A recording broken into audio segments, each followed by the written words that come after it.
पतिं सुरगुरुं वन्दे जगत्कारणं वन्दे पन्नगभूषणं मृगधरं वन्दे पशूनां पतिं वन्दे सूर्यशशाङ्कवलिनयनं वन्दे मुकुन्दप्रियं वन्दे भक्तजनाश्रयं च वरदं वन्दे शिवं शङ्करम् ॐ मृत्युञ्जयाय रुद्राय नीलकण्ठाय शम्भवे अमृतेशाय शर्वाय महादेवाय ते नमः।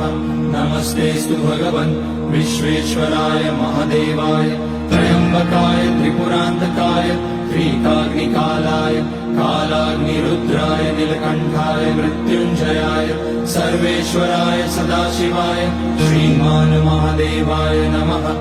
ॐ नमः शम्भवाय च मयोपवाय च नमः शङ्कराय च मयस्कराय च